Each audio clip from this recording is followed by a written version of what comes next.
Good morning, Hires. I hope you enjoyed yesterday's lesson, which was all about William Blake and the fact that he was a poet as well as an artist. And I gathered your first impressions of The Sick Rose.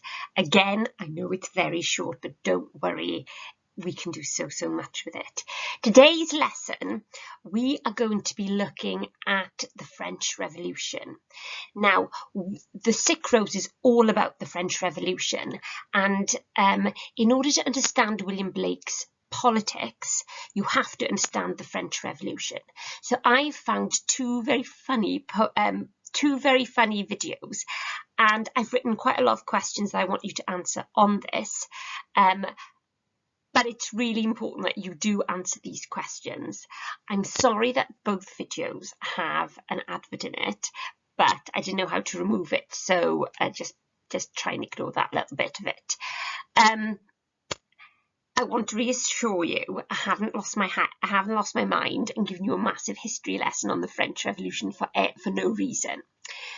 If we think back to this 45 minutes essay that we're going to have to complete, my advice is that we go for a 5-paragraph structure. We've got the intro, we've got paragraph 2, 3 and 4, and we've got the conclusion at the end, 5 paragraphs. We'll go through this in so much detail.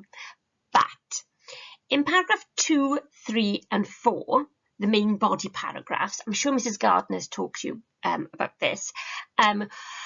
Teachers often say it's got a structure of a, quite rudely, entitled P, point, evidence, evaluation.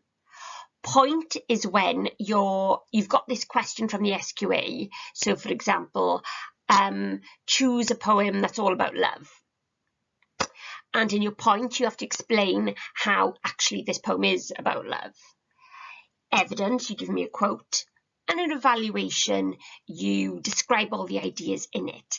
Now, it's the evaluation bit that your knowledge of the French Revolution will come in. So, to get an A and a B in the evaluation part, it has to be quite chunky. You have to talk about the poet, not only what's going on in the poem, but how it backs up the poet's ideas and the poet's message to society. Now, William Blake's message to society is based on what happened in the French Revolution. So that is where this knowledge of today's lesson is going to come in.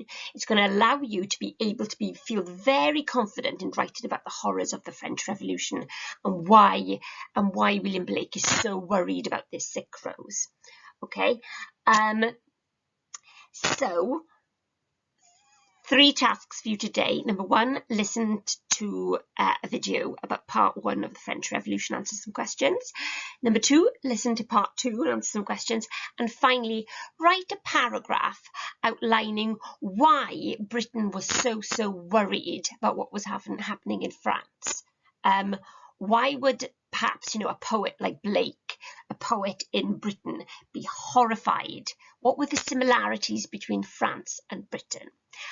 Okay, so I hope that by the time you're watching this, we will have met period 3, 10:50, which is going to be our weekly meet point.